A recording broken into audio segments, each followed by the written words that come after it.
Hey! Hello and welcome to the Somewhat Daily Backup for what date is it? September the 2nd, 2020. I am Nick Boy Richardson, and I am joined by Peter, the Woodsman Burns. Peter Yes, Burns. I am here. I can hear you twice. Can everyone else hear you twice? Oh, you know what it is. He knows what it is. I know. I love your name. It's such a fun name to say. My name is like a mouthful. It's like Nicholas Richardson. Yours like Peter Burns, Peter Burns, Peter Burns, Peter Burns, Peter Burns, Peter Burns, Peter Burns. It's a good amount of syllables. It's Peter Burns. Peter Burns, Peter Burns. Oh, Peter Burns. This is intense in stereo. Peter Burns. Peter Burns, Peter Burns. Peter Burns. Peter Burns. Lovely. Just lovely. Should we talk about the news? The whole street heard. Nicholas Richardson.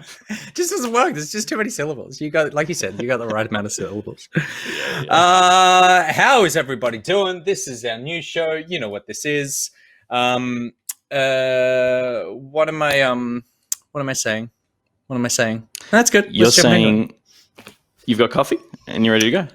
I do have a coffee. I have a second coffee because it's just been that kind of fucking morning, ladies and gentlemen. But I'll tell you what, it's been a good morning if you love the news. So let's get into it. And the Somewhat Daily Backup is, of course, brought to you by Hero Pocketeer Tim. Let's give a exclamation mark Tim in the chat for all the people who love Tim. And I'm hoping that Tim's partner is in the chat. If Tim had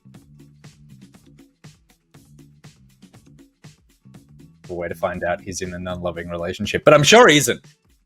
Because how could you not be happy when you have the kind of skills that Tim has? Tim, filled with skills, overflowing with programming skills so much that he wants to give you some of those as well. So head to Learn Programming Academy and learn how to program from a man called Tim, who is so stuffed and exploding with skill talent that he has to give it to you for a small amount of money. And who can say no to a deal like that? Hello, Confused Echidna. Hello, K. Jerome. Hello, Kit Carnage. Hello, Russ. Hello, Hella Lost. Hello, Huggalolic. Hello, Bentatoes, which is a fantastic name. It's very excited to see you all here. Can we get a song about Hello Bentatoes? Bentatoes, Bentatoes, Bentatoes, Bentatoes, Bentatoes, Bentatoes. Oh, Bentatoes, Bentatoes, Bentatoes, Bentatoes, Bentatoes, Bentatoes.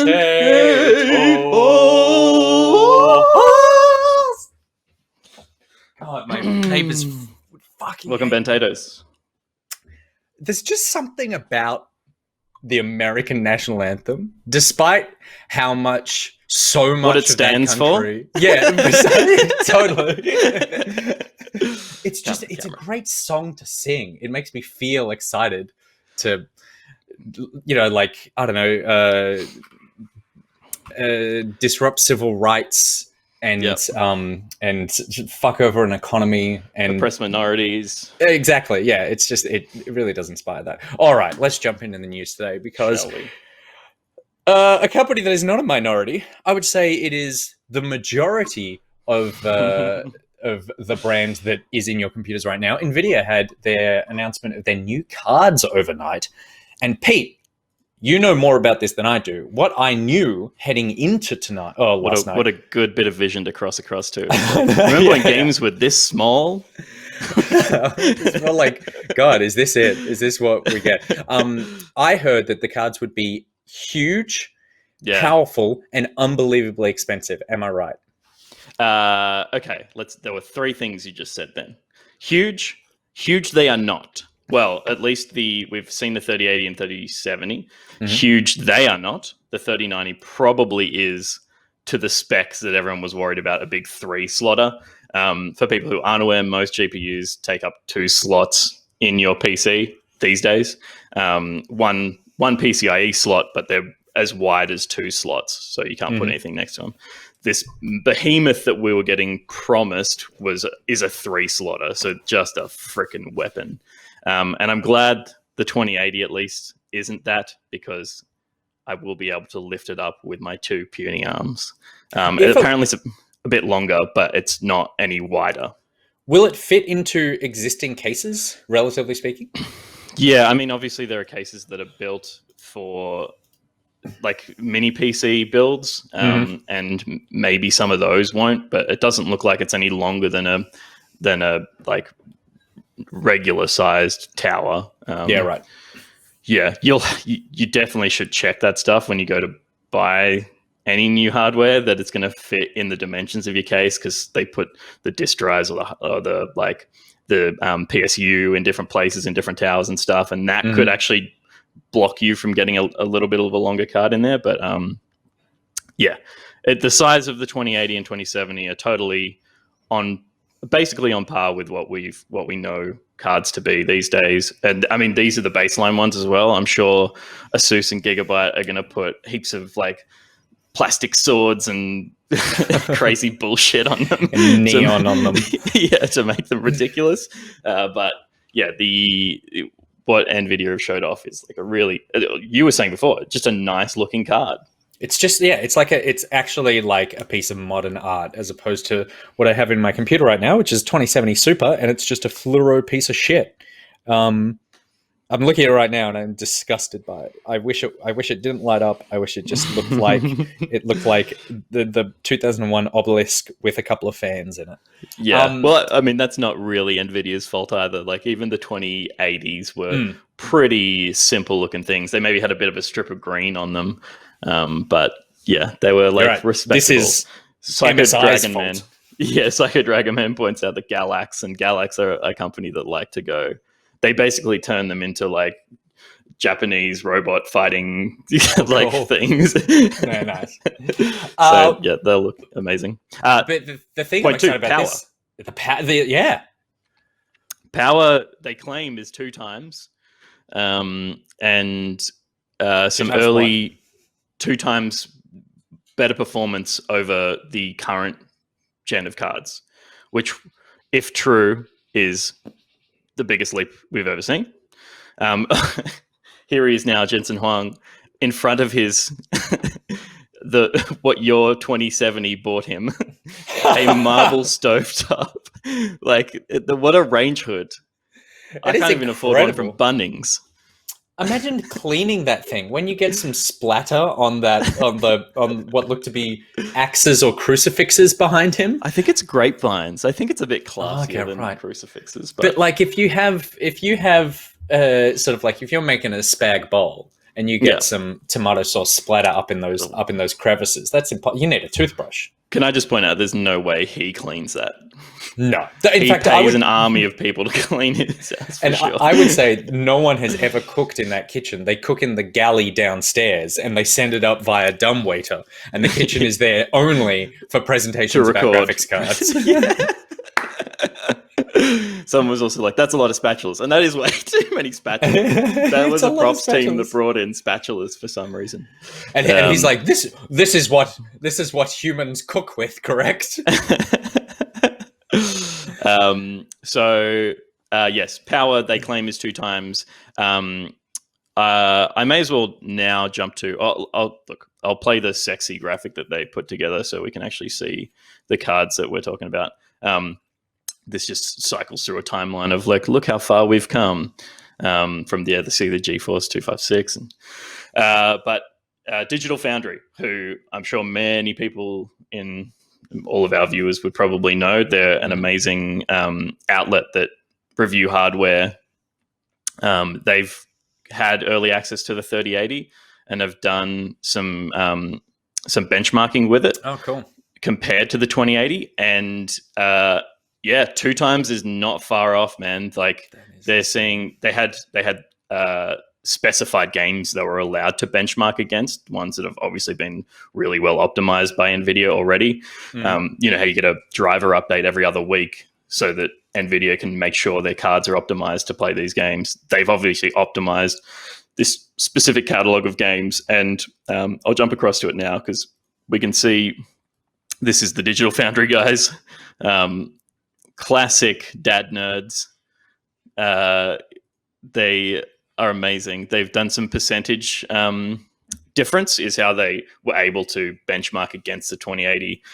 And you can see in the top right corner of their thing there, they're getting like a 60 to 70% increase over the 3080, which obviously isn't 2 times, over the 2080, sorry, in Battlefield 5 here. They did some in The Last of Us. The Last of Us. They do look like that. Looks like The Last of Us.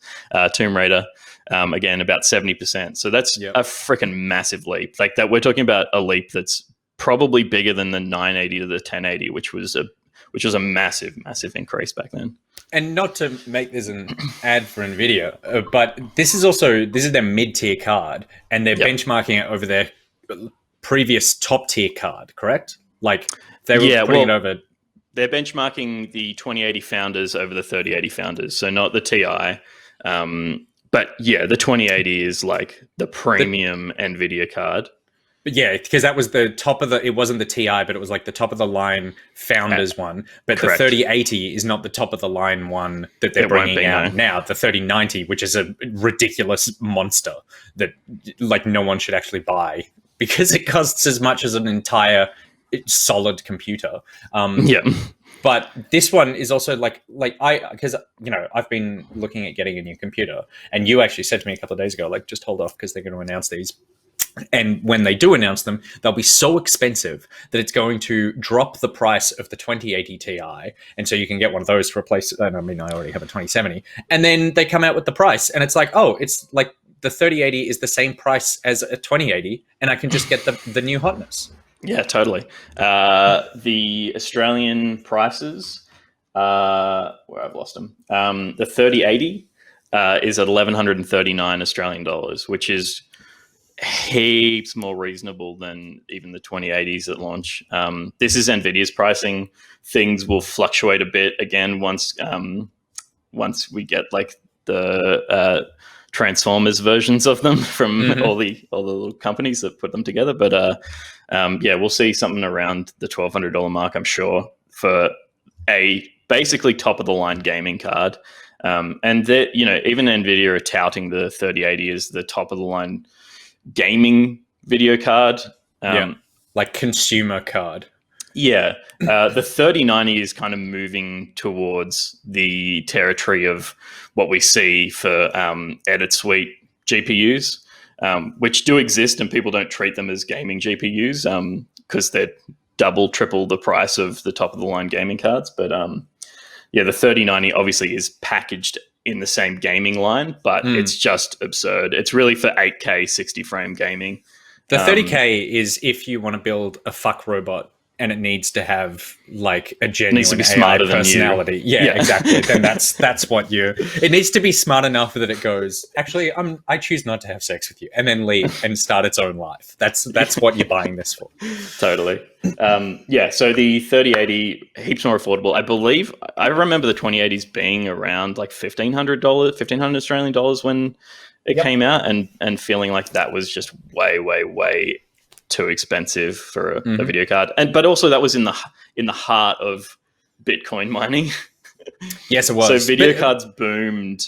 Obviously Bitcoin mining is still happening, but maybe that NVIDIA and AMD have kind of worked out a way to separate the markets somehow. But and then I got a 2070 and I could pick up a 3070 this year and it would still be more powerful than what I have, and it would be lots cheaper than what I bought a 2070 for. So Yes. yeah, they said, because I know there was a lot of fear about the prices just ballooning out of control, and I saw some articles like yesterday of people going, AMD need to bring out their shit now, because the NVIDIA pricing we have seen over the last few years, it just kind of has gotten out of control, and it seems like, except for the 3090, which is a completely separate thing, really, they seem to have reined it back in, which I feel like is a really good thing. Yeah. Yeah, the 3070, which will be totally a great card for people who need to upgrade to a couple of generations back, who don't have over $1,000 to spend on a card. It's still expensive, but it's $809 for the 3070.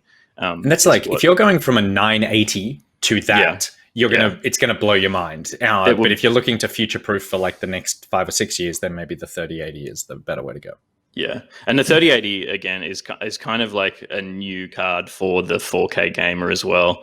There's one HDMI 2.1 port on it, so you can get 120 frames in 4K, or 120 refresh rate in 4K.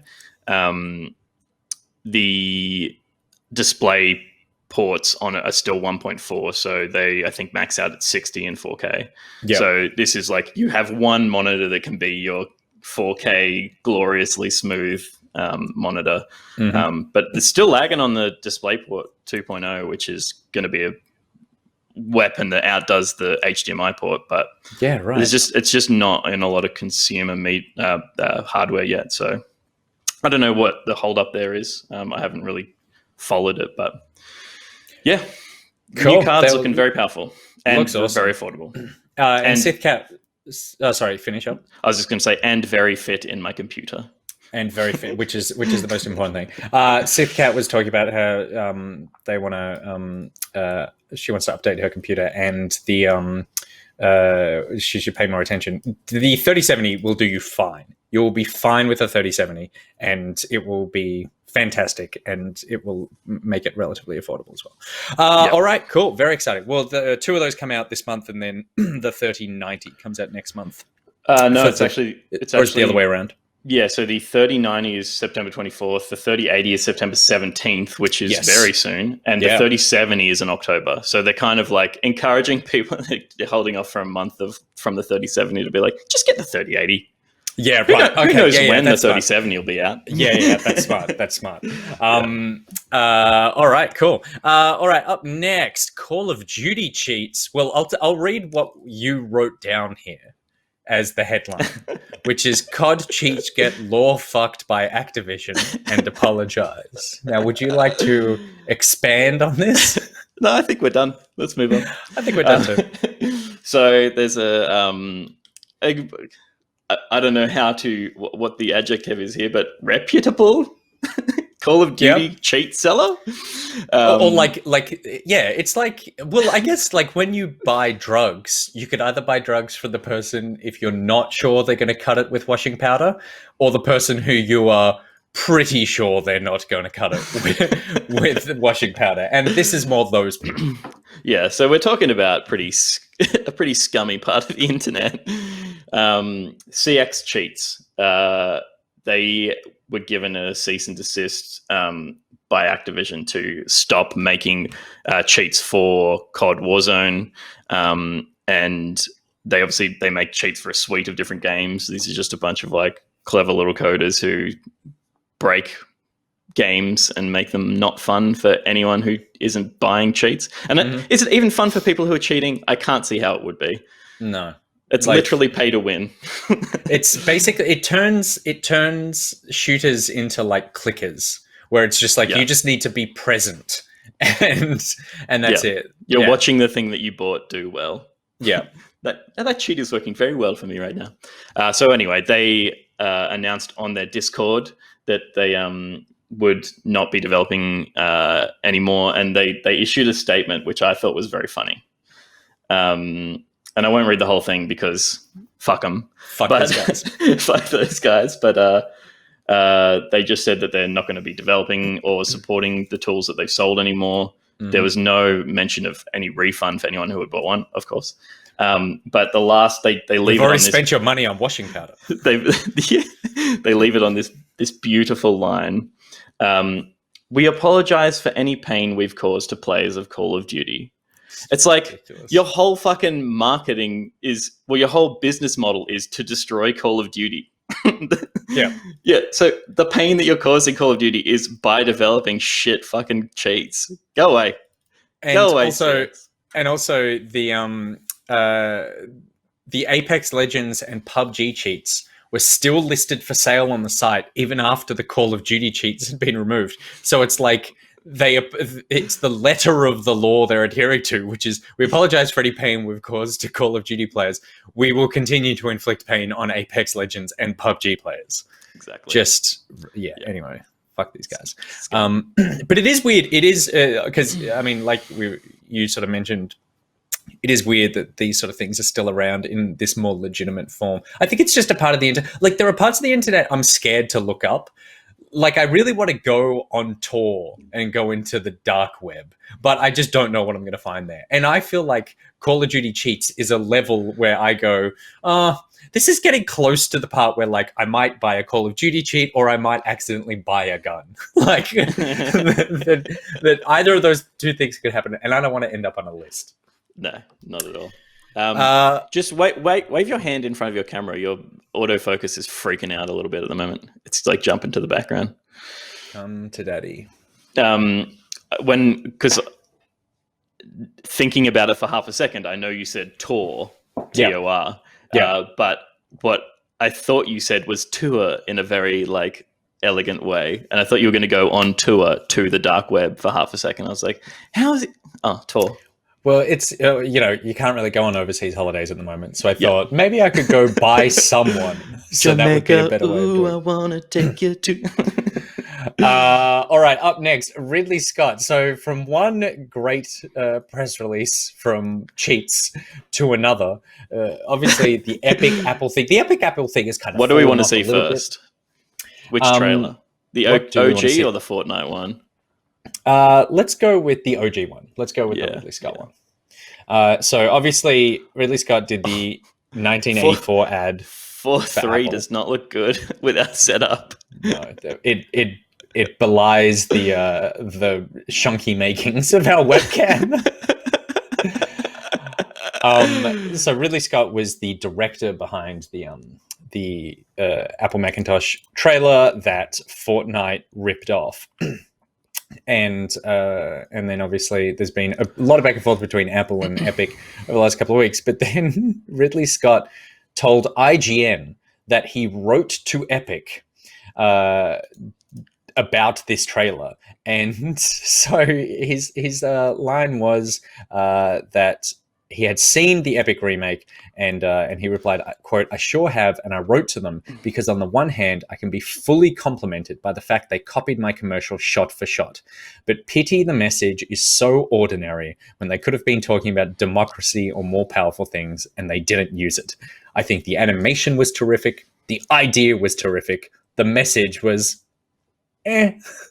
which is so true of, because like I think a huge part of, while you, in principle, Epic might have a point about the way that Apple run their ecosystem, and maybe you can be on Epic's side about that. But the practice of how they have gone about this, and particularly in the way in which they're trying to like mobilize and kind of weaponize their young fan base over something as dumb as in-app purchases via Apple's ecosystem to make them more money, when they really could be putting in their game anything that has, like, this could be a vote in November trailer. That's what, like, you could literally just replace the Apple with Trump and you would lose some players, but you would gain your soul back.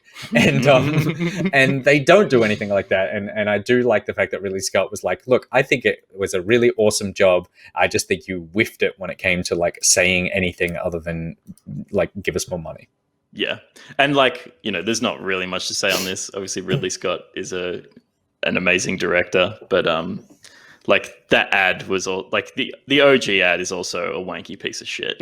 So yeah, sure, but like I guess the difference is like you're hired to make an ad, and it's like you like make an ad. Whereas whereas Epic made this ad because they're like, we want to fight the system. Whereas that was like the the shell or the like theme of what this ad is about, but was actually just about selling computers. So yeah. Anyway.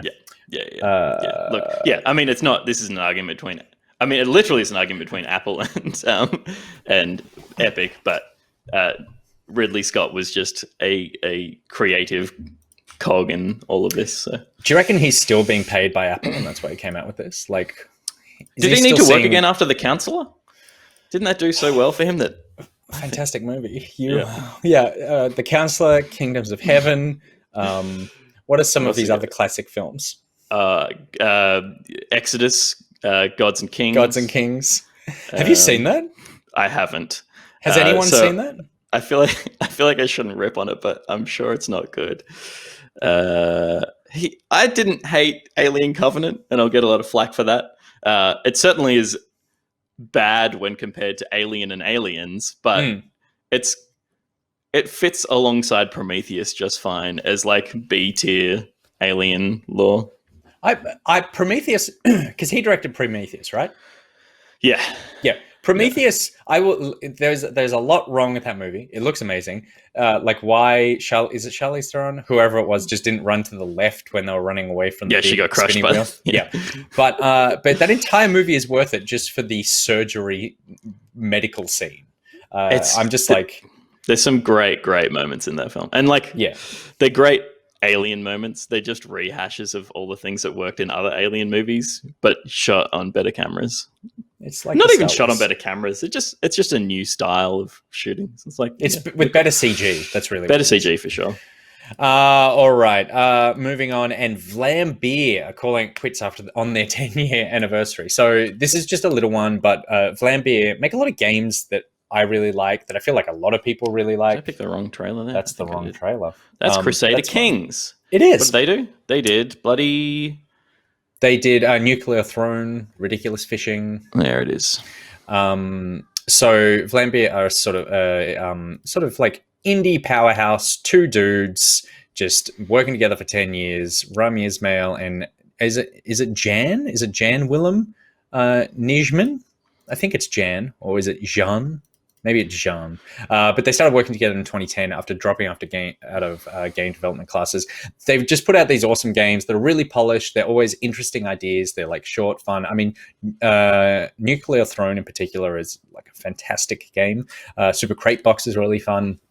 But it's been 10 years since they founded the company. And then they went the 10-year anniversary, they kind of went, well, I think we should just call it quits. And Ismail is quoted as saying the 10-year anniversary ending was right. It's also so Vlambeer. It's a little overdramatic. Nobody does it. And then Nijman continued and said, we're pretty good at taking big jumps. This felt like one of those moments like, hey, should we shut down the studio? Yeah, let's do it. And then here we are a couple of weeks later, shutting down the studio pretty much. So I brought this up because I feel like this is how we should shut down our company. I mean, that's so ambitious, and I'd love to think we'll go for 10 years. And the last thing that we did that went for 10 years, good game, got cancelled at 10 years.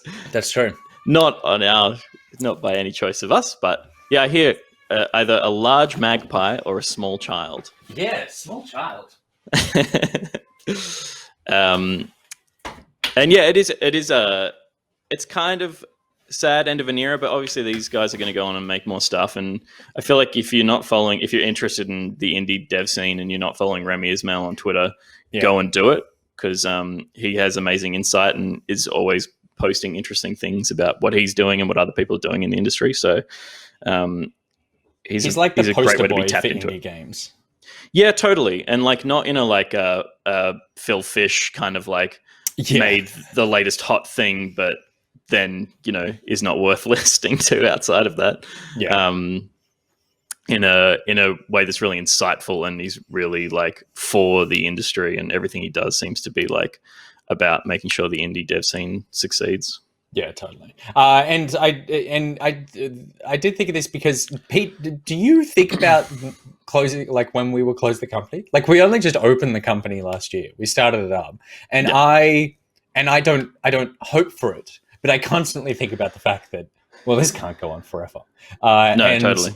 And I'm like, I wonder what I'll do after that. And that's a terrible way to think 9 months into. Well, actually, it's been a year. It's been a year now. It's been more, man. Like I was looking at our Discord, because we were using Discord to run the business for a little bit before we made a Slack and stuff, and that was like there's stuff in there from like April. Oh goodness. Yeah. So that's that's a year and a half almost now. There you go. Ridiculous. So yeah, we should start thinking about how we're going to wrap all this up. We should. I mean, we'll either wrap it up and sell it, or wrap it up and close it down, or sell it. Yeah, to billions. To like fitness first. Oh yeah, and our whole stream will just become like lunges and squats. That's good. And they could use all the computer and camera equipment in the studio as like weights. They could use the cables as those ropes that you whip like sexy people in the park. Everyone's very depressed, and Goose is just watching in the chat, and he said, "It's like we just wanted to let you know we're shutting the company now." All right, let's move on now. So this one. Okay, so I want to talk about Game Pass, and this is less of a story. They haven't necessarily done anything specific.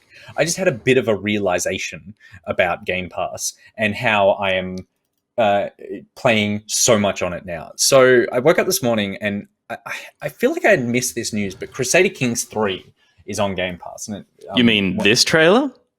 Oh, no, I mean Nuclear Throne. Oh, right. And I was like, I actually really want to play this game because it takes all the things that I don't like about strategy games, which is the minutiae of controlling strategy. And while you still have that, but it layers on top of it the stories that people tell themselves these stories actually exist within this game. So I got really excited about playing this. And then I was like, I saw that it was on Game Pass, and I went, oh, right. Okay, cool. I don't need to buy it. And then I thought, well, on Game Pass this month, I have also played Tell Me Why, Spiritfarer, Microsoft Flight Simulator, and Battletoads.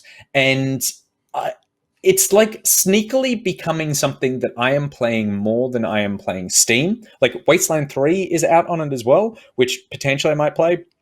But it just feels like it is beginning to snowball. And I don't see a universe where Game Pass doesn't just become the genuine like Netflix of video games in terms of everyone has it because you just have to have it, and most things get released on it.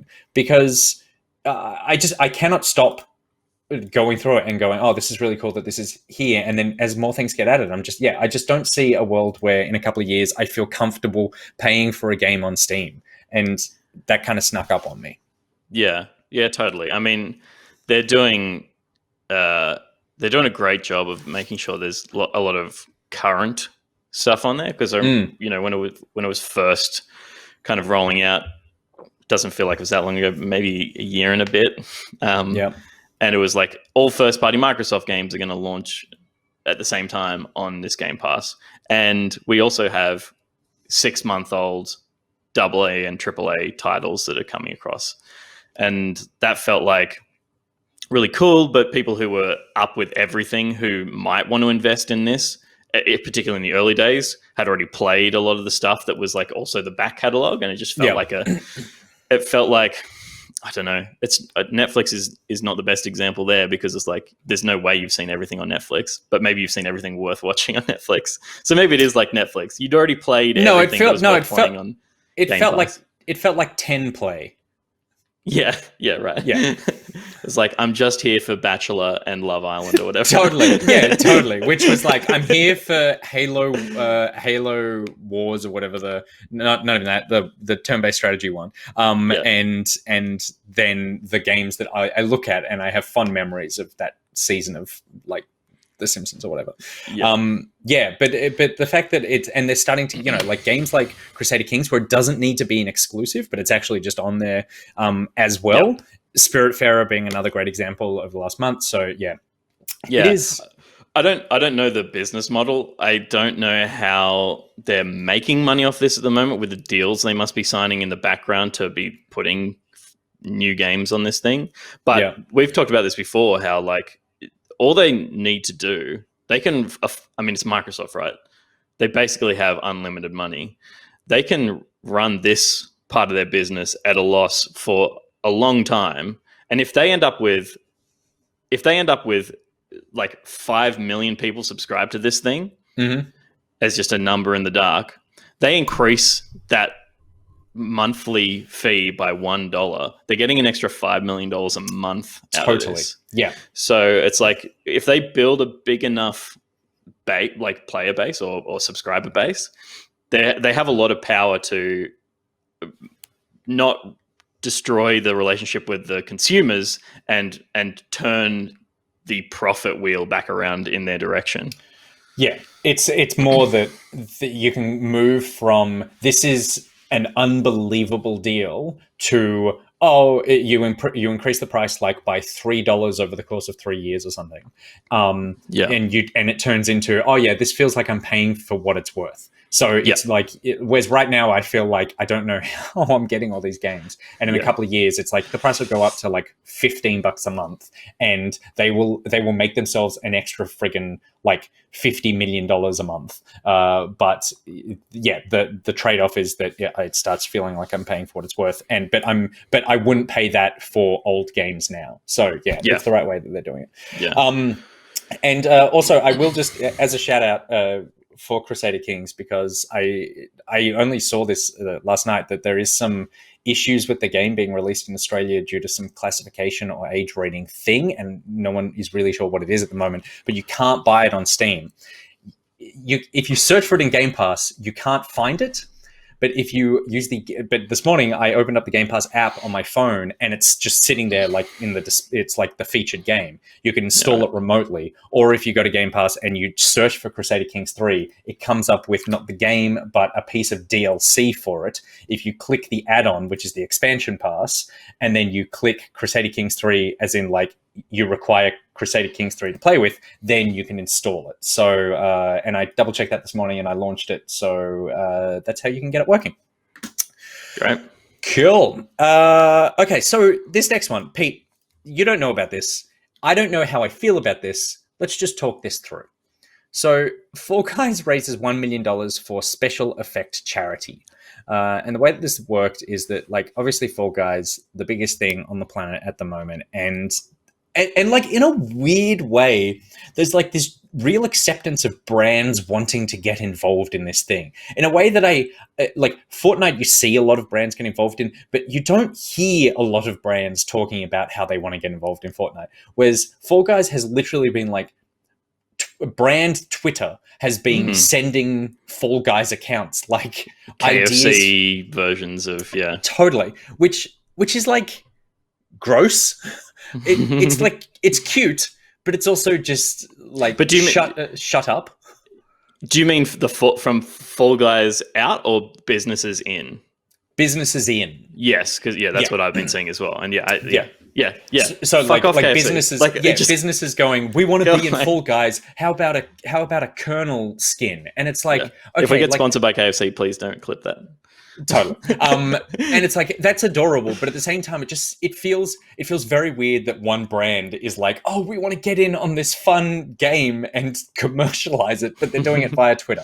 So anyway, they then instead of taking these ideas and taking money for them, Fall Guys launched a charity competition where they said the top bidder after 2-week run will get a Fortnite skin added to the battle royale. Fall Guys. So Fortnite? Fall Guys. Sorry, Fall Guys. So Fall Guys ran this competition, and they said, pitch us what, like, your brand as a skin or whatever, and then and how much you will bid, and the top bid at the end of this 2 weeks that's going to charity will get a skin in the game.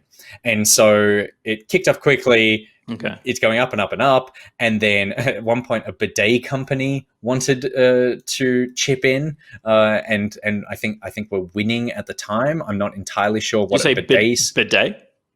Bidet, like butt wash. Yeah. And I don't know if this is the like original. I think it is the original thing, I believe, which was it's called Hello Tushy. And the skin they wanted was you dress up as a peach. Yep. and you wear a t-shirt that says "Ask me about my butthole," and so they were like, "That's what we want to put in the game." Oh man, can we contribute to that pitch? Isn't it great? They should start a Kickstarter for that pitch to increase it. And they were willing to donate $420,069.69. So it's $420.69. Memeing hard. Big memes.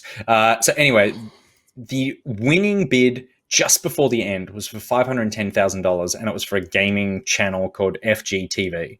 And then right at the end, it got demolished with $1 million bid. And the winning bid came in from G2 Esports, Ninja, and Mr. Beast. Had all pooled their money and put this in there. So now we're getting a G2 Esports, Ninja, and Mr. Beast skin in Fall Guys. So they're making 3 skins to like represent the 3 of them. And while I like the fact that they're donating $1 million to charity, that's awesome. What I don't like, Mr. Beast and Ninja buying a skin in this game. It just feels like dirty as. It's hard because like I don't feel the same way about Boeing buying a skin. You know, treating that as a marketing spend and going like, let's put $1 million into charity. We get a skin in this game that's really popular. Like, and you know, that's it. There's nothing personal about it. Yeah, it's just a transaction of this is charity and it's actually a marketing. It's a marketing spend. Yeah. Whereas like this is personal promotion. This is a flex. They're flexing. Yeah, and that feels gross because it should be about charity, but it feels like it's about them putting their own faces on a popular thing. Totally. And sorry, people in chat are saying there's a fourth, and it's Aim Lab. Sorry, I forgot Aim Lab. So it's Ninja, Mr. Beast, G2 Esports, and Aim Lab. So all of them are getting a skin each. But yes, that is exactly the issue that I have with it, is that it's like, oh, it was supposed to be this charity thing, and then it's like, because if, say, the bidet company had won, and it was, you have a peach head and a t-shirt that says, "Ask me about my butthole." First of all, everyone would wear that skin. It's perfect. But it would also be this reminder that that a bidet company donated a bunch of money to charity. And while it would work as advertising, it would also it would feel like a reminder of like this charity competition that was run. Same if like Boeing did it and they turned it into a little plane or something. But this just feels like you said, I'm just going to see a bunch of fucking ninjas running around in this game. Yeah, and it's not haired freaks. And it's not like exactly. And it's not like Fortnite, where it's this huge map and I see one person and then they immediately kill me. I have to look at all the blue-haired fucking ninjas for every game, and they're just going to be. It's just like, get your fucking headband and your hair out of every video game in existence. Like, he's coming out with movies. This is really about Ninja, actually. He's coming out with movies. He's making an animated series. He's writing books. Like, I'm super glad that you're successful and good for you for making all this money. But like, Jesus Christ, like, leave some area of the world away from your just ridiculous presence. Yeah. And it's not an interesting skin. It's not an interesting skin. A peach head with a t-shirt that was literally just like Arial font and not even well Maybe designed. They'll surprise us and do like, maybe the ninja skin will actually be not, it looks like Ninja. Have they been revealed what those skins are? So, or are they working with the devs to kind of design them? Aim Lab, when they submitted their bid, they put a picture that is like they designed it, but it's not a Fall Guys official thing. So yeah. I see people in here saying like Mr. Beast is fine, and if it was just G2, Aim, and Beast would have been fine. It's just Ninja. It's not just Ninja. These other people are just like Ninja. Like, G2 Esports is exactly like Ninja. Mr. Beast is just like Ninja. Yeah. Mr. Beast, it seems like he's giving money away to people, but he's giving money away to people in ways where it's like, debase yourself and I will give you money. Like, yeah. It's like, look, I have nothing against what they do. It's just, I find it strange that I see why they're effective on like his YouTube. I can just already see the thumbnail for this. It's like, I gave money to poor people so I could be in popular video game. Yeah, exactly.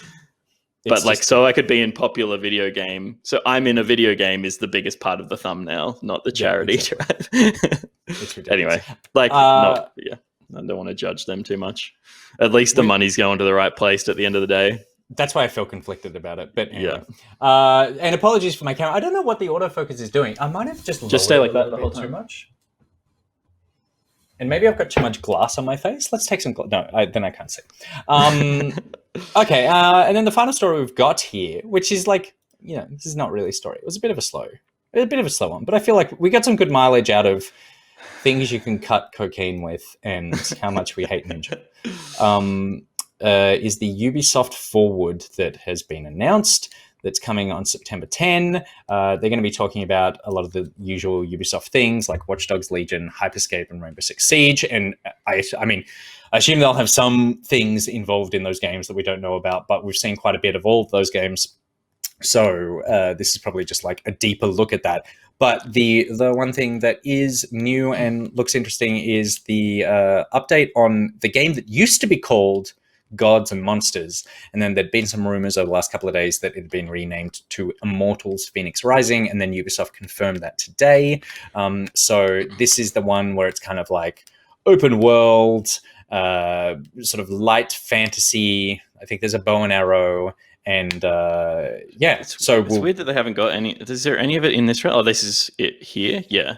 Oh, there's little snippets of it in this official Forward promo trailer, but I'll bring up Gods and Monsters so people, because was this announced earlier this year or was it? I think it was last year. I think it was at E3 last year. Yeah, it was E3 last year. Let me bring up the E3 trailer because that was actually quite cool.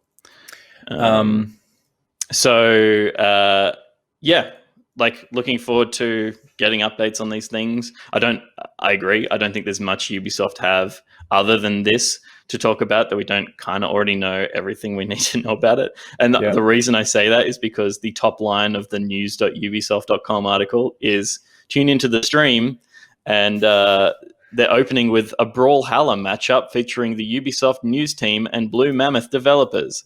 It's like I don't want to watch. I don't want to watch them playing Brawlhalla. I'm sorry. Like nothing against it. I'm sure they'll have a great time. Don't care.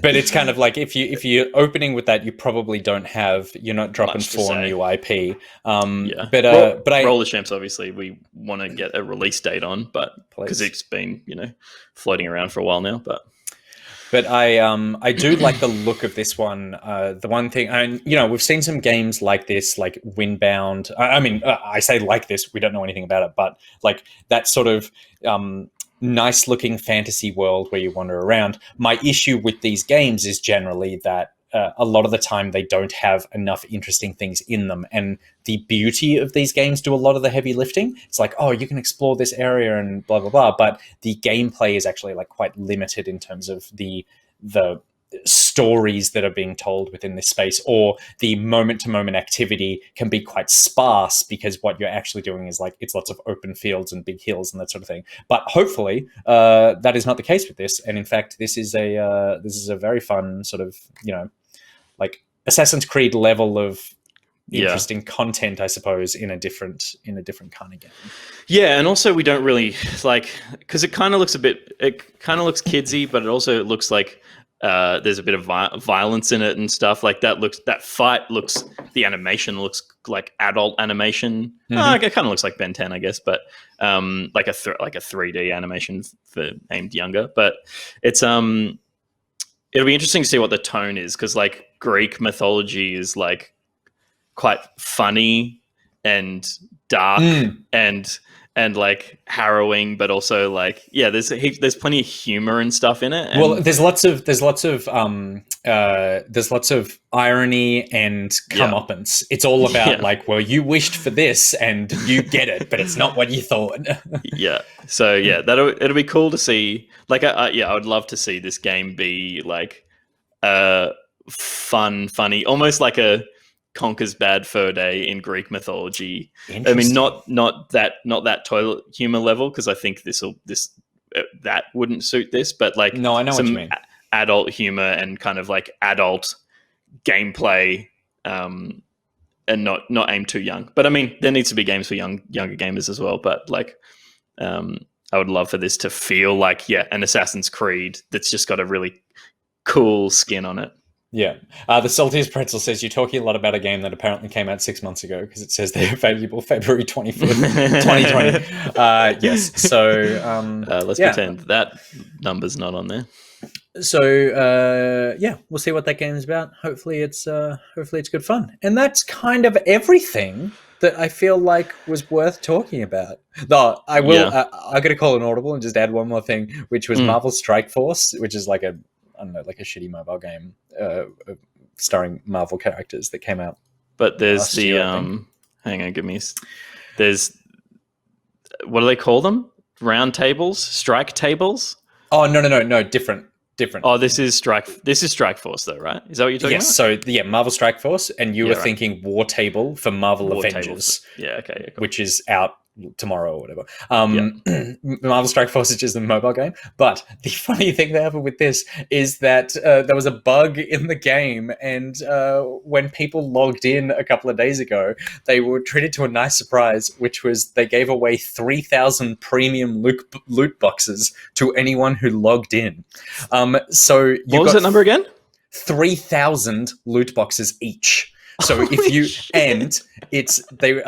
so for a few hours on Sunday, players logging into Marvel Strike Force received 3,000 orange orbs, one of the highest tier loot boxes with the best possible gear. And typically you need 2,000 orange orb fragments to open an orange orb. The login bonus was supposed to give people 3,000 fragments so you could open 1.5 orbs. Instead, it gave them 3,000 orbs, and it would that decimates the economy of your game. Like your game could potentially be just done because that happened. I shouldn't be laughing because it's a genuine mistake and that sucks. But it is it's a fucking loot box. So is there a decent player base for this? I have no idea. I think it's one of those player bases. I'm sure there is.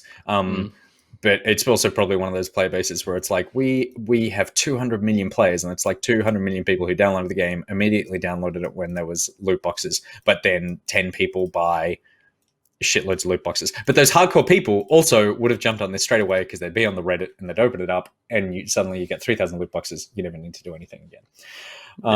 So that's pretty cool. That's funny. It's awful for the developers. Someone got fired. Yeah. That's a slip of code that cost Disney a lot of money, and Disney don't like to lose money. This isn't the first time Marvel Strike Force has been at the center of a monetization controversy. In 2018, players needed a team with specific composition to enter a new short-term event campaign. Players needed a full team of Kree minions to help them out, but Krees were rare drops. To make up for the random Kree drops, Marvel Strike Force offered a special deal where players could buy the full team they needed for $99. Several prominent Marvel Strike Force YouTubers quit playing the game in protest, according to a Vice article on this story. Yeah, that's bullshit. So there you go. A mobile game should not have a $99 microtransaction. It should not. But a mobile game should give you 3,000 loot boxes for fun. Gus in the chat says, this sounds like something I would have done if I was in charge of back pocket microtransactions. Totally, yeah. Yeah, just a slip of the keyboard and suddenly we're out of business. It's brutal. I should not laugh. But I laughed. All right, if you want to laugh, you should follow us on all our channels. We're on youtube.com/backpocket channel. We are on twitch.tv/back_pocket, where you are right now. And we are on Patreon, the most important Rion, at patreon.com/backpocket, where you can become a patron, become a part of the wonderful community, which you probably are. There's 223 people here. I won't guilt you, but let me know in the chat right now if you aren't a part of the Patreon, because I would be genuinely shocked if any of the 223 people watching us at 11:23 on a Wednesday morning on Twitch are not part of that Patreon. But if you are, let me know. Yeah, and call your parents and just make sure they are as well. I don't know how big your family is. Call some cousins. Just make sure that they're subscribed at least the $50 tier. What have you seen, Nick? Well, I've just seen a bunch of fucking assholes who say that they're not. And I know I said that I wouldn't guilt you, but I never said I wouldn't abuse you. And what is wrong with you? Oh my goodness! It's just there is so much good content in our Discord alone that you are missing out on. But the actual thing you are missing out on, besides the fact that Gus will draw you a picture at the $50 tier that will be in our show, every show we do live from the studio, that drawing will appear. There are people. They're all fired. There are the best content you could possibly imagine that you are missing out on is the post show on Thursday nights, where last Thursday night's post show. Yeah, that was dangerous. I don't know if we can go back there. You and I nearly did something where we were like, this would cross a line. It would, yeah. I mean this. I really mean this. That if the post show continues on the trajectory that it is, Pete, Gus, and I are going to really step up the level of relationship that we have from professional and friendly to something very, very different in a couple of weeks' time, because it is a wild time there. So you're missing out on that by not being a part of the Patreon. Yeah, you absolutely should get into that. I did see Barjo's here, and that's Barjo. I said, did we kiss? No, but almost. I fucking was going to as well. And then I was like, I could see it in your eyes, and I was like slightly panicked, but I was ready for it. I wasn't going to run away.